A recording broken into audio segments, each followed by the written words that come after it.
immediate sanctions for Malema and declaration of him as an international criminal. This was tweeted by tech billionaire Elon Musk. He's calling for Julius Malema, the leader of South Africa's economic freedom fighters, to be declared an international criminal. On one side, we have Elon Musk, a South African-born tech mogul and the head of the US Department of Public Administration and Efficiency. On the other side, we have Julius Malema, a leader of South Africa's third largest political party known for his controversial statements and radical policies. The clash ignited when Malema allegedly made remarks that critique, say, incite violence. Musk, not one to mince words, took to X, formerly known as Twitter, demanding action in this tweet, saying immediate sanctions for Malema and declaration of him as an international criminal. Now, the EFF, true to form, fired back with a backbiting response. They accused Musk of meddling in South African affairs and even threatened to block his Starlink operations unless he complies with local ownership laws. Take a look at this. Economic freedom fighters is not fazed by the declaration made by owner of X, which is formerly known as Twitter, SpaceX, Starlink, Tesla, and the recently so-called director for the Department of Government Efficiency in the United States of America, who has made a declaration that the president of the EFF, Julius Malema, must be declared as an international criminal. As part of the general hysteria that has overtaken governance in the United States, Musk has assumed the role of a global billionaire maniac who has grotesque wealth that has overwhelmed him and made him think of himself as a supreme ruler of not only the Oval Office but of all nations of the world. The commander-in-chief and president of the EFF has been at the forefront of struggles for the African continent and the diaspora since his activism as a young person in the former liberation movement of South Africa. Central to his perspective, not only on economic freedom and the emancipation of African people, has been a staunch opposition to Western imperialism and all of its manifestations. It is therefore not surprising that Julius Malema will be declared an enemy by the global capitalist establishment, an agenda advanced by the likes of deranged individuals such as Elon Musk. Now, this isn't just Twitter drama, as some people are saying. This is a clash with serious implications for South Africa's political landscape and our international relations. The US has already suspended some of the aid to South Africa, citing concerns over land expropriation policies. Now, Musk's intervention, the situation is reaching a boiling point. Elon Musk has accused Malema of openly pushing for genocide of white people in South Africa. Now, Musk has criticized South Africa's land expropriation policy and is warning that they could destabilize the economy and fuel radical violence. There's a dangerous rhetoric coming out of this because you've got Elon Musk, a former South African, or a South African as some still call him, a billionaire who's accusing Malema, a leader of a political party in South Africa, of genocide. And they have this going back and forth on Twitter. And many people just see it as tweets, but the truth of the matter is that this could have far-reaching implications for our nation, especially because he's accusing him of being a criminal. And we all know that when the US puts you as a criminal, there's a lot of things that the country suffers. Now, President Cyril Ramaphosa has firmly rejected the claims that the government is seizing land as Donald Trump has said that it's doing. And he's emphasized that the Expropriation Act is a legal process aimed at equitable land redistribution, similar to policies in other countries. Now, despite criticism, Ramaphosa has signed a willingness to engage diplomatically with the US administration over the land reform policy and issues of bilateral interest. Now, this approach demonstrates a desire to address concerns through dialogue rather than confrontation. The government has maintained that South Africa remains a constitutional democracy, deeply rooted in the rule of law, justice, and equality. Now, this stance asserts the country's right to implement policies without external interference. Moving back to Malema. Declaring Julius Malema as an international criminal, as suggested by Elon Musk, could have significant international implications for our country. This could lead to the deterioration of the US-South Africa bilateral ties, potentially recalling of ambassadors, even downgrading of the diplomatic missions, increased tensions within international organizations where both countries are members. Remember, we're a member of the G20, and Cyril Ramaphosa is supposed to be handing over the presidency of the G20 to Donald Trump in the coming year. This declaration could even trigger economic repercussions. it might galvanize support for South Africa among other global South nations, but it could also legally come up with human rights ramifications.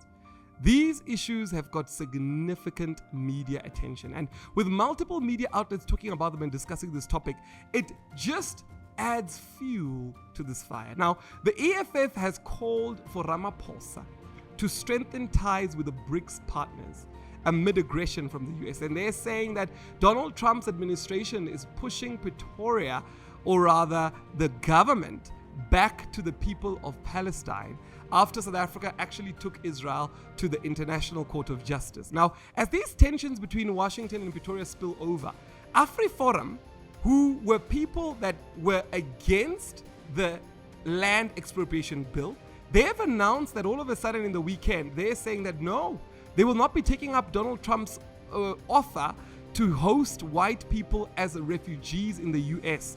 They're saying we're not leaving. Now, Trump's latest move in offering refugee status to white South Africans, specifically Afrikaners, Trump claims that Afrikaners are facing unjust radical discrimination and even property confiscation. He's offering them a fast track to American dream. He says they'll have complete resettlement programs, and major Afrikaner groups like AfriForum, Solidarity are now saying, hey, we're not going to take this. Even Orania is shutting this down. They're saying that they want to ensure that they are seen as Afrikaners in South Africa. Now, President Donald Trump's order of halting financial aid to South Africa and now offering refugee status to Afrikaners, many people are seeing this to be very weird, as these things are not happening. And there's a lot of people that are saying that they should rather prefer assistance to be involved or still living in South Africa as Afrikaners instead of them actually going over to the US. Take a look at this. I think firstly, the fact that Afrikaners are recognized as a minority nation or a group in own right internationally is something that we are pleased with. We are thankful for the urgency with which President Trump tackled the broader conversation about land expropriation. But we also really appreciate the fact that we as Afrikaners get the opportunity to get recognized as a group in own right, as a people in own right. And that is what he did in his executive order. It's quite clear that government is taking certain steps, and we don't have only to look at the expropriation without compensation bill, which became the act. We can look at a great many things, including the Bella Act, including expropriation without compensation, including a lot of inflammatory statements from men in government, really pushing or blowing the little fire that is stirring the hate. If we hear sentiments that people should be shot or killed on their farms and things like that, this is to real concern. I think from the Orania perspective, and that's why I led into the intro with the fact of recognition as well. We are a people in own right, and we want to be recognized for that. So that's the most important thing for us. So there's negative recognition, which we see from the politicians that make these inflammatory statements of killing the farmer, killing the boer. But we also have the positive recognition, not only in the USA, where President Trump acknowledged Afrikaners, but also from traditional communities in South Africa that's reaching out to Orania saying, listen, we want to run our municipalities well, our local areas. We recognize you as a people, recognize us as a people. And I think there's many examples as the Barolong, as the Xhosa people from Mnyameni, of which we are in conversation with all of them. So I think that's very important. That recognition of a people unto itself, it's really important for Orania. There you have it. In South Africa, the government is calling Trump's claims misinformation and propaganda. They're pointing out the irony of offering refugee status to one of the country's most economically privileged groups. And they're basically saying that South Africa's Afrikaner community has rejected Donald Trump's offer to resettle as refugees in the United States. Now, Afrikaner representatives have stressed the importance of maintaining their culture within South Africa. They're arguing that this cannot be achieved abroad, and they're saying that the South African government argues that land reform laws are aimed at addressing historical injustices. The South African government has also criticized Trump's executive order as biased and misinformation and propaganda. They're also denying claims of this systematic attack on white farmers or unjust land seizures. And President Cyril Ramaphosa has defended the country's land reform policy as necessary to address injustices from apartheid. Now, the clash between Elon Musk, Julius Malema, it's now coupled with Donald Trump's offer of the refugee status to Afrikaners. It's now illustrating a very complex interplay of global politics. We've got racial tensions. We've got social media where Julius Malema and Elon Musk are going at each other's heads. And now we've got international discourse that is shaping. Now, Musk's intervention, it demonstrates how tech billionaires can significantly impact international politics using their platforms to shape narratives and influence policy discussion. As these stories continue to unfold, they serve as a stark reminder of how interconnected global politics is, that the power of social media is now shaping international narratives, and that we've now got complex racial and economic issues that are beyond what we see at surface level.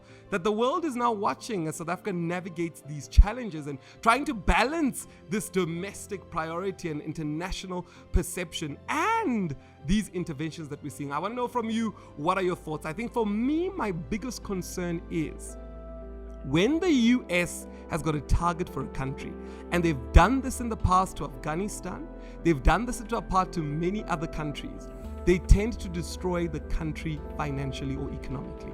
And it would be such a devastating thing for the US to target South Africa and call leaders in South Africa of political parties international criminals and begin to sanction and begin to have all sorts of ramifications on the South African economy. It would be devastating for the economy. But also at the same time, there's also South Africans that are saying, let them leave. And we're also seeing that the MK party has now actually filed or laid charges against the Afri Forum, calling them a terrorist organization, saying that what they did is akin to terrorism. I want to know from you, what are your views regarding the situation? International politics, a billionaire getting involved on social media. We've got Julius Malema who's saying they can go to hell. And we've got President Cyril Ramaphosa saying, no, we're fixing injustices of apartheid by the land reform policy. What are your thoughts? What should be the direction of South Africa? Are you concerned for what is going on? Let us know in the comment section, as we love hearing from you and understanding how you're navigating this specific situation. Stay informed and know what's going on out there so that your opinion is informed and you are able to take the right type of action.